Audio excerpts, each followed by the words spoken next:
très heureux, chers téléspectateurs, de vous accueillir à cette nouvelle édition du journal universitaire, le canal sûr pour les informations éducatives en République démocratique du Congo.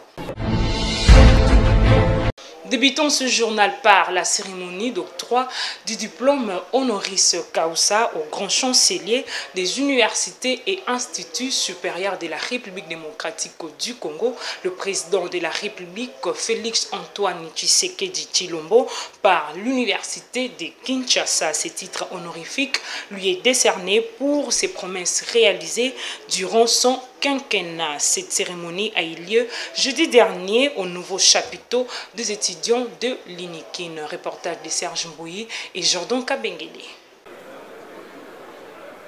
Enfin, la toge, l'insigne de l'université et les diplômes d'honoris causa en sciences politiques et relations internationales, axés sur la gouvernance du peuple, ont été remis et ou décernés au grand chancelier des universités et instituts supérieurs de la République démocratique du Congo, le chef de l'État Félix Antoine Tshisekedi Tshilombo, par l'université de Kinshasa pour ses nombreuses réalisations depuis son avènement à la tête du pays. Ceci après débat et évaluation du jury composé d'éminents professeurs.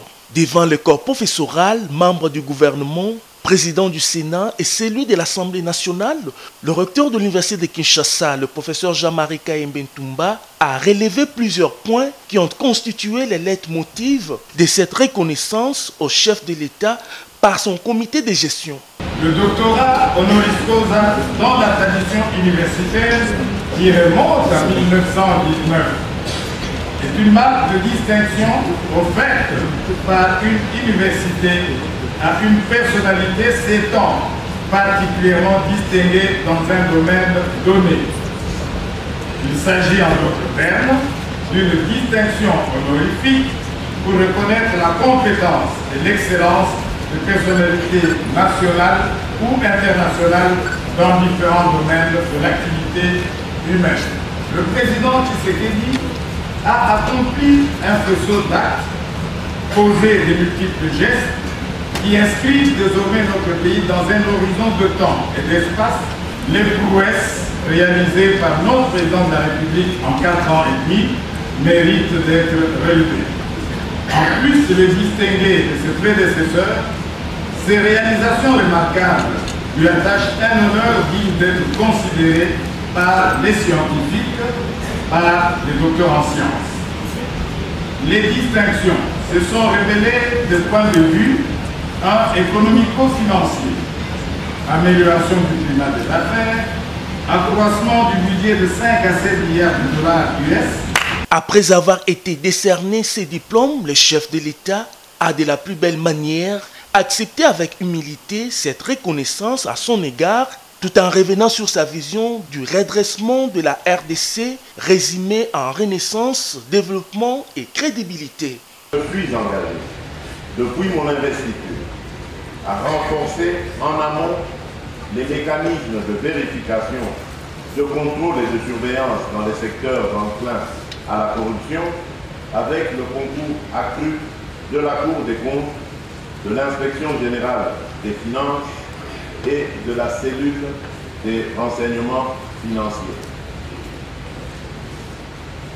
La corruption doit être combattue de la même manière que nous combattons la pauvreté, la faim et la maladie.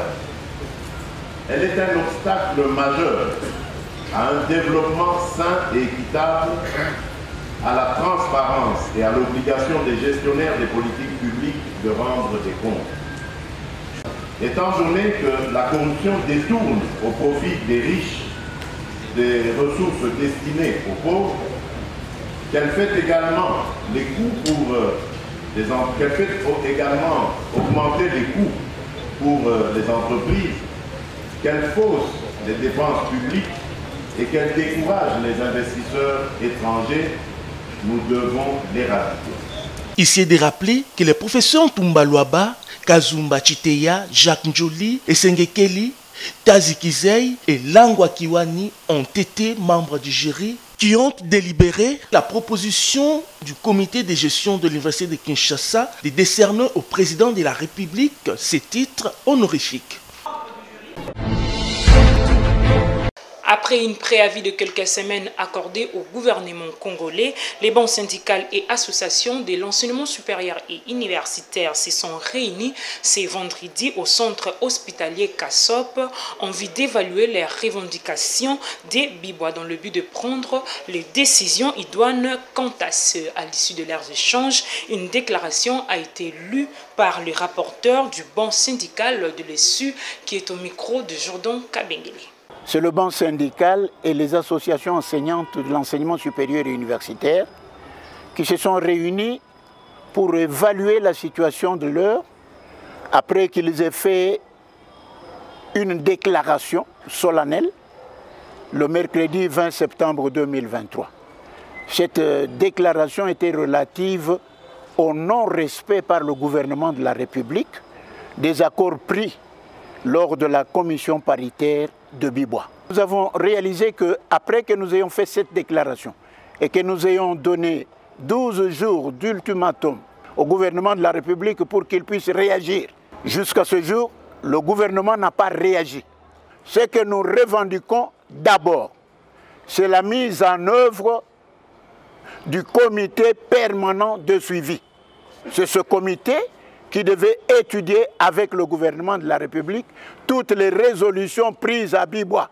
Jusqu'à ce jour, comme nous l'avons dit lors de notre déclaration, ce comité interministériel n'a pas encore été mis sur pied jusqu'à ce jour. Parmi les mesures que nous avons prises, nous avons décidé aujourd'hui que le personnel de l'enseignement supérieur universitaire se prenne en charge et qu'il se manifeste d'abord par un sit-in que nous allons organiser au ministère de l'enseignement supérieur universitaire et même à la primature pour que le gouvernement comprenne que quelque part, dans l'un des ministères, il y a quelque chose qui ne va pas. En notre qualité de partenaires sociaux, nous avions pensé qu'on nous prendrait quand même au sérieux, qu'on répondrait aux préoccupations des travailleurs, mais hélas, parce que cela n'intervient pas, nous sommes décidés de passer maintenant aux actions. Nous constatons qu'ailleurs dans d'autres secteurs, notamment le secteur de la santé, à l'EPST et ailleurs, les comités permanents de suivi ont été mis en œuvre et trimestriellement, ils font ce travail. Le gouvernement n'ayant pas mis ce comité de suivi en place, nous constatons d'abord c'est un manque de respect. Et parmi les autres revendications, nous avons également la mécanisation de tous les agents, toutes les unités non payées au salaire de base et à la prime institutionnelle. Enfin, nous avons également la correction de grade, étant donné que plusieurs agents de l'enseignement supérieur universitaire sont payés au grade inférieur. L'Université technologique Belcampus procède aux inscriptions des nouveaux candidats pour l'année académique 2023-2024 dans toutes ses facultés. Suivez.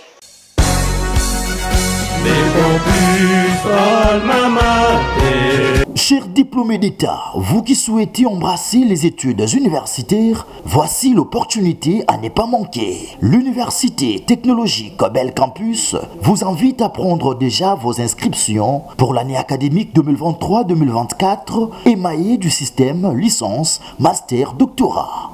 Disposant un corps académique de haute facture scientifique et des bâtiments répondant aux normes internationales, l'Université technologique Belcampus vous propose des enseignements de qualité dans les facultés suivantes: médecine humaine, droit, sciences économiques de gestion, sciences informatiques, sciences sociales, politique et administrative, sciences de l'information et de la communication, agronomie, foresterie et sciences de l'environnement. Prenez votre inscription en première licence LMD en apprêtant les éléments du dossier, à savoir un formulaire d'inscription dûment rempli, une photocopie des diplômes d'État certifiés conformément à l'original ou une attestation tenant lieu du diplôme d'État, le bulletin de 5e et 6e secondaire, l'attestation des naissances, une photocopie de la carte d'identité et 4 photos passeports, mais aussi un certificat de bonne vie et mœurs. le relevé des cotes pour les promotions montantes et l'attestation de fréquentation de l'université de provenance. Pour tout contact, appelez-nous entre 9h juste et 16h juste via ces numéros.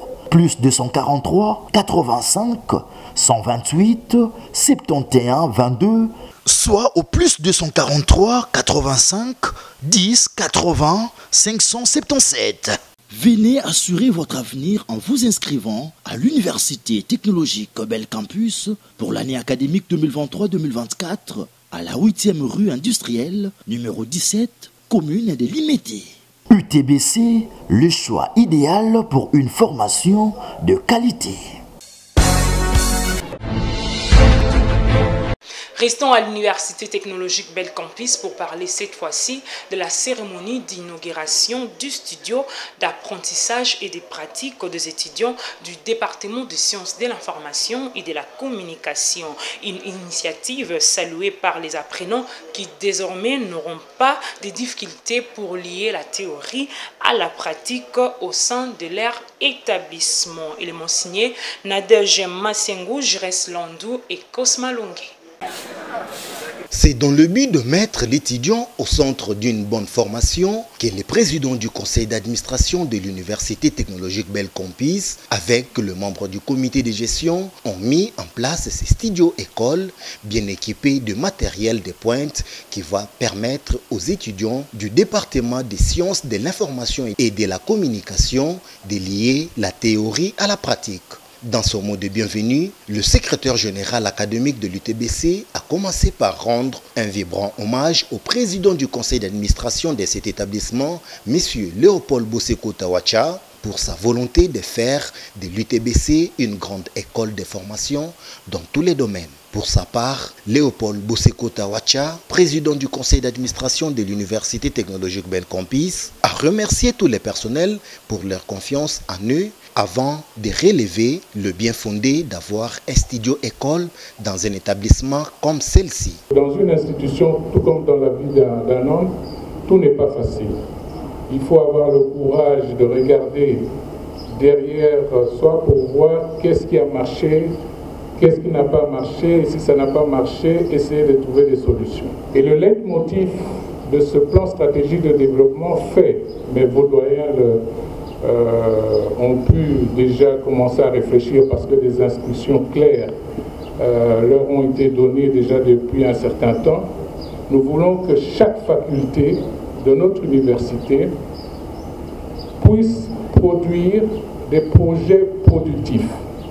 L'Université technologique Bel Campus ne peut plus se permettre de ne compter que, en grande partie, sur le minerval des étudiants. Après ces discours, l'heure était à la visite de ces studios qui va servir d'un outil d'apprentissage pour les étudiants du département des sciences de l'information et de la communication de l'UTBC. Puis, une émission inaugurale a été animée par une étudiante en cycle de l'UTBC qui a reçu M. Boseko Tawacha dans plus de 20 minutes. Dans les chapitres des inscriptions, l'Institut supérieur technologique de Kinshasa inscrit les nouveaux étudiants pour l'année académique 2023-2024 dans toutes les filières qu'il organise. Suivez. Institut supérieur technologique de Kinshasa, USTK procède à l'inscription du programme LMD 2023-2024. USTK inscrit les nouveaux étudiants dans les filières suivantes. Cycle de licence, soins généraux, imagerie médicale, technique des laboratoires, sciences, technologies, arts et métiers, coupe-couture, modélisme et esthétique, électromécanique, secrétariat de direction et bureautique, électricité industrielle, informatique de gestion, technique de maintenance. Cycle de master, sciences de la santé, enseignement et administration en soins infirmiers, imagerie médicale, sciences, technologie, arts et métiers, technique d'habillement, management et marketing de mode, système d'information et administration de base des données, télécommunications et administration réseau. USTK forme des cadres compétents, efficaces en technologies nouvelles et modernes. Venez vivre la réalité sur l'avenue Makanza, 156, quartier 24 novembre dans la commune de Ngiringiri. Hâtez-vous car les places sont limitées. Direction la province du Kasaï central où l'université pédagogique de Kananga, qui dirige le professeur ordinaire Frédéric Nyoka, a respecté à la lettre les calendriers académiques en organisant le 7 octobre 2023 la double cérémonie de collation des grades et clôture de l'année académique 2022-2023 en présence du conseiller académique, du ministre de l'enseignement supérieur et universitaire qui a présidé cette cérémonie. Georges Ndilumbi nous propose cet élément. C'est près de 330 lauréats qui ont été concernés par cette cérémonie qui s'est déroulée en présence de diverses personnalités. Il s'agit des produits finis dotés d'une base techno-scientifique et pédagogique avérée pour tous les 3 cycles qu'organise l'UPECAN dans le cadre du système LMD en vue de répondre aux besoins du secteur public ou privé, des soutiens à l'éducation et bien d'autres, explique le recteur de l'UPECAN. Le professeur ordinaire Frédéric Nyoka a également saisi cette occasion pour louer l'appui du président de la République Félix Tshisekedi à l'enseignement supérieur et universitaire. Pour l'enseignement supérieur et universitaire en particulier, on peut évoquer son projet de doter ces établissements des infrastructures avec équipements modernes. Et pour ceux qui ne le savent pas, c'est grâce à l'actuel président que nous avons obtenu le nouveau statut d'université au profit de notre établissement. Et tout cela suscite sans aucun doute l'espoir du peuple congolais, dont plusieurs couches souhaitent ardemment sa réélection pour le 2e mandat. Les conseillers du ministre de l'ESU à la cérémonie ne s'est pas empêché de saluer la contribution de l'UPECAN à la formation des cadres utiles au pays. Son Excellence, Monsieur le ministre de l'Enseignement supérieur et universitaire, me charge de féliciter le comité de gestion de l'université pédagogique de Kananga. Tout en respectant les calendriers académiques, l'UPECAN s'est engagé à apporter sa contribution afin d'atteindre son objectif principal, à savoir l'encadrement techno-scientifique de la jeunesse de la République démocratique du Congo. Quittons les Kasaï central pour la province de la Chopo où les étudiants du 3e cycle, le chef des travaux et autres chercheurs de l'Institut supérieur technique médical de Kisangani viennent de bénéficier des enseignements sur les cadres méthodologiques des médicales. C'était lors de la conférence animée par les professeurs Léon Ekengengongo venus de l'USTEM Kinshasa. Plus de précisions avec Célestin Abedi, notre correspondant permanent à Kisangani. Comment aider les jeunes doctorants à bien faire les choix du sujet de recherche et bien élaborer les protocoles? Cette question était au centre d'une conférence débat organisée à l'Institut supérieur technique médical de Kisangani le mercredi 11 octobre 2023. Cet exercice scientifique qui s'est déroulé dans l'une des auditoires de l'ISTEM Kisangani rentre dans le cadre des partenariats qui existent entre l'ISTEM Kinshasa et l'ISTEM Kisangani. Au cours de cette séance, les assistants et les chefs des travaux de l'ISTEM Kisangani ont bénéficié des enseignements riches sur les cadres méthodologiques dans les domaines médicaux. Le professeur Léon Ekenge Ngongo, conférencier du jour, enseignant à l'ISTEM Kinshasa, séjournant à Kisangani, revient sur les grandes lignes de sa communication. Le contenu du message, c'est tout simplement aider les jeunes doctorants à bien élaborer leur sujet de recherche, d'abord dans le choix du sujet de recherche, et à bien élaborer les protocoles, parce que les résultats, la teneur des résultats réside sur la qualité de la méthodologie adoptée. Les approches méthodologiques, il existe plusieurs approches méthodologiques, et chaque approche méthodologique est en fonction de l'objectif et du travail. Et si nous adoptons par exemple l'approche qualitative, il y a l'approche qualitative que nous pouvons utiliser. Donc, il y a des gens qui sont formés pour ça. Et à l'approche quantitative, moi je suis quantitativiste, d'ailleurs je ferme les oreilles quand on parle des méthodes qualitatives, je ne veux pas en entendre parler. Okay. Soit l'approche qualitative, soit l'approche quantitative. Mais dans la plupart du temps, nous combinons les deux. Pour sa part, le secrétaire général académique de l'ISTEM Kisangani, le professeur Grison Kakumbi, en ciment l'intérim des DG, revient sur l'essence de cette activité. Conformément à la politique générale du directeur général, le professeur Désiré Issé Tchatawiti, qui, dans sa capacité managériale, a pu arracher un partenariat avec l'ISTEM Kinshasa afin de former les doctorants, nos scientifiques à poursuivre justement les études du 3e cycle. Il a été reconnu la visite du professeur Léon Okenge à nos côtés, où il a fini ses enseignements. Voilà pourquoi le directeur général a décidé que nous puissions profiter de sa présence pour que la communauté universitaire bénéficie de la formation sur les cadres méthodologiques dans le domaine médical. Voilà pourquoi aujourd'hui, nous venons d'assister à cet échange, non seulement avec les étudiants du 3e cycle ou des doctorants, mais aussi les étudiants du 1er et 2e cycle, et voir des gens qui sont venus d'ailleurs pour profiter de ces enseignements-là, et nous étions tous édifiés. Le CT Mouindo Justin Kadéou, secrétaire général en charge des recherches de l'ISTEM Kisangani, a martelé pour sa part le propos du ministre national de l'ESI. Je voudrais paraphraser le discours du ministre Létiter. Qu'est-ce qu'il a dit pour la clôture de l'année académique? Tout assistant, tout chef de travaux, ça, diplôme de DES ou DA, ne va plus être engagé. Maintenant, à l'ISTEM, vous savez, nous avons eu le professeur, et donc le partenariat est conforme. Nous lançons un appel solennel à tous les assistants, tous les chefs de travaux, de venir s'inscrire. L'Institut supérieur technique protestant de Kinshasa ouvre aussi ses portes aux nouveaux étudiants pour les inscriptions de l'année académique 2023-2024 dans toutes ses filières. Suivez. Former des techniciens de qualité en sciences de santé et sciences infirmières reste la mission principale de l'Institut supérieur technique protestant de Kinshasa, situé dans la commune de Kintambo, sur l'avenue Boudjala, numéro 29.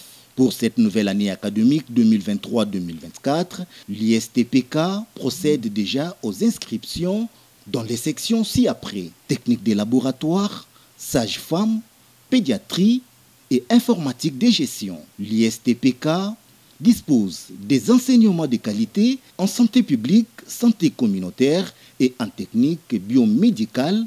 Avec son corps professoral qualifié, l'ISTPK donne une bonne formation aux jeunes Congolais afin d'être utiles dans la société. Pas de soucis pour la recherche des apprenants. Une bibliothèque avec des ouvrages actualisés sont disposés et une connexion Internet à haut débit pour permettre aux étudiants à bien faire leurs recherches. Venez nombreux ceux qui cherchent à être formés. L'ISTPK, la bonne formation est notre cheval de bataille. Pour tout contact, plus 243 90 10 10 715. L'ISTPK, savoir, technicité et développement. Suivons à présent la directrice générale de l'intendance générale de l'enseignement supérieur et universitaire, Madame Nidia, qui tient aux missions assignées à son service par le législateur congolais. Elle a à cette occasion affirmé que l'intendance générale de l'ESU a une main-d'œuvre qualifiée pour jouer son rôle au sein des établissements universitaires de la République démocratique du Congo. Les responsables de certaines institutions d'enseignement supérieur et universitaire de la République démocratique du Congo n'ont pas une connaissance exacte sur la mission et la vision de l'intendance générale. Pour éclairer l'opinion, Madame l'intendante générale Lydia Ifosula a essayé de répondre à cette question. L'intendance générale de l'ESU est un service spécialisé du ministère de l'enseignement supérieur et universitaire qui est au service des établissements de l'ESU. Il est chargé de faire les gros travaux, les grosses réparations, la construction, la logistique, la fourniture de biens, que ce soit pharmaceutique, didactique, au sein des établissements. Donc cette structure a été créée par l'ordonnance présidentielle 80/156 du 7 octobre 1981. Dans les contextes actuels, Comment se porte l'intendance générale à côté des établissements de l'ESU? L'intendance générale est en train de fournir des efforts en vue de recouvrir cette place jadis perdue. En élaborant différents contacts avec les chefs des établissements, en échangeant avec le chef des établissements sur l'importance de cet outil. S'agissant de l'exécution des travaux par rapport à la mission de l'intendance générale, Lydia Ifusola confirme que ces agents sont aptes de réaliser les travaux qu'on attend d'eux. Je vous dirais que nos agents sont aptes. Nous avons déjà quelques chantiers réalisés avec nos agents, nos techniciens de l'intendance générale. Et nous avons aussi mis en œuvre certaines formations qui doivent nous aider normalement à recycler nos agents. C'est ici que s'achève complètement cette grande édition du journal universitaire. Si cela vous a plu, dites un grand merci à Christian Chipamba qui a assuré les images derrière la caméra réalisée par le docteur Emmanuel Lema sous la coordination d'André Mouchongo Machara. Quant à moi, je vous souhaite un excellent week-end.